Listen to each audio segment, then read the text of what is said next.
समय लाल टुक लुचाई निज मुह लाल टुक घूरा फेरा समय लाल टुक लुचाई निज मुह।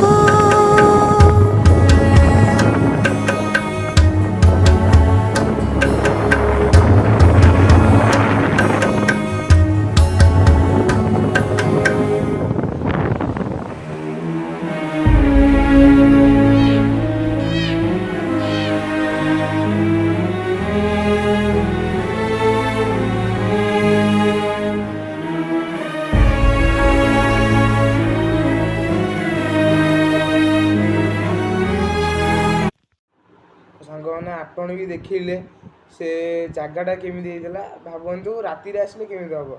ମୁଁ ଯାହା ଗାଁ ଲୋକମାନଙ୍କୁ ପଚାରିକି ତାପରେ ଏକ୍ସପେରିଏନ୍ସ କଲି, ସେ କହିଲେ ଯେ ଏ ସ୍କୁଲଟା ଭଲ ଚାଲୁଥିଲା।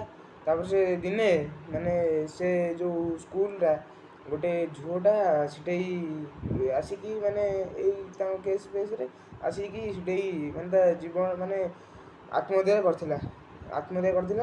ତାପରେ ସିଏ ସେଇ ଘରେ ଆତ୍ମହତ୍ୟା କରିଥିଲା। ସେଇଟାରେ ତା ଆତ୍ମାଟା ରହିଯାଇଥିଲା। ତାପରେ ସେଇ ଆଖପାଖରେ ଯିଏ ସବୁ ଘର କରୁଥିଲେ ସିଏ ବି କହୁଥିଲେ ଆମେ କେବେ ତା କାନ୍ଦ ଶୁଣୁ ଆଉ ତାକୁ ଦେଖିବୁ ମାନେ ଛମଛମ ହୁଏ। ତ ଭାଇ ଦେଖିବା, ଏବେ ତ ମୁଁ ଏକା ଥିଲି ଯାଇପାରିଲିନି। ତାହେଲେ ଆମ ନୁହଁଣ୍ଡରି କହୁଥିଲେ ରାତିରେ କେବେ ଆସିକି ଆମେ ତାକୁ ବିଷୟରେ ଏକ୍ସପିରିଏନ୍ସ କିଛି କହିବା।